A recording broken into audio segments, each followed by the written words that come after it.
And the next thing to do is just to see how flexible they are. If you've got a horse that's been ridden a lot, many times a horse is flexible and they work real well. But before I'd get on any strange horse or young horse, I kind of like to pull that nose around a little bit, see if they'll give. This saddle has several rings on it, but see, once they start giving,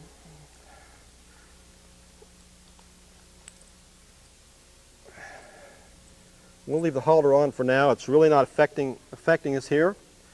But before I'd get on a horse to ride a horse, I'd make sure you could bend their head to the left, bend their head to the right. You can see this is just tying their head around here and getting him so he's flexible, because when you pick up on those reins, you want them to be flexible and give their head like that.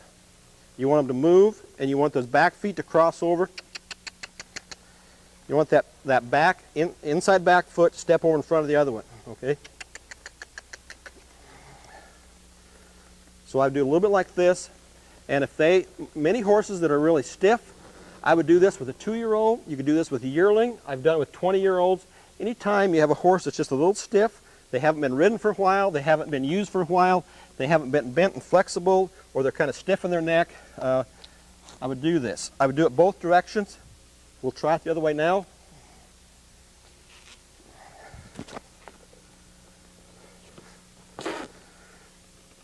We'll get this horse to turn this way.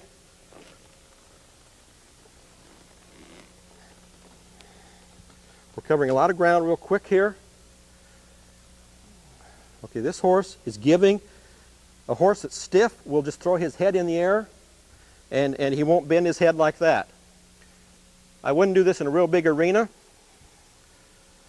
but this is a quiet enough horse. You can see he's bending. The last thing we're going to do now is, some horses may need this. If you're still concerned about the horse being a little too tense and nervous, not sure whether you can steer him or not, we're going to drive him a little bit for a minute.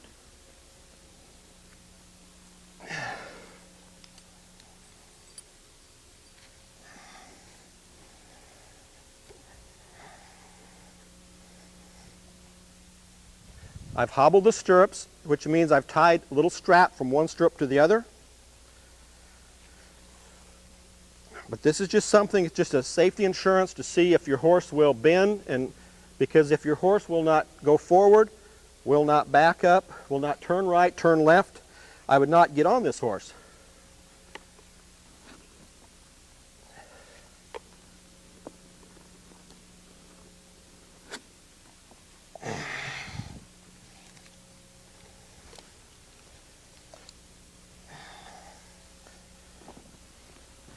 If you've got a horse you've got confidence in, that they're not going to hurt you, run off, then this step here is really not necessary.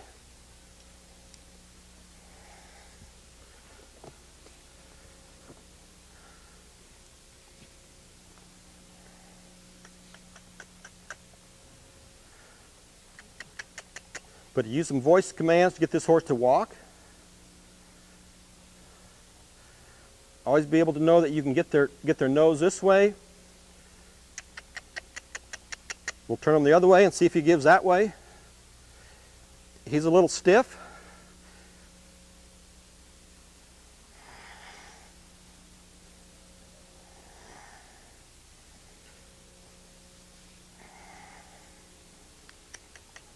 And so I'd work him like this as long as you want to, until you feel comfortable. You can turn him right. Oh. So you turn them right, turn them left, stop them, and back them up. If you're getting on a horse and it will not turn right, turn left, stop, and back up, I would get off that horse and do more of this, because it's like getting in a car that has no steering wheel and no brakes and no clutch. All it can do is go.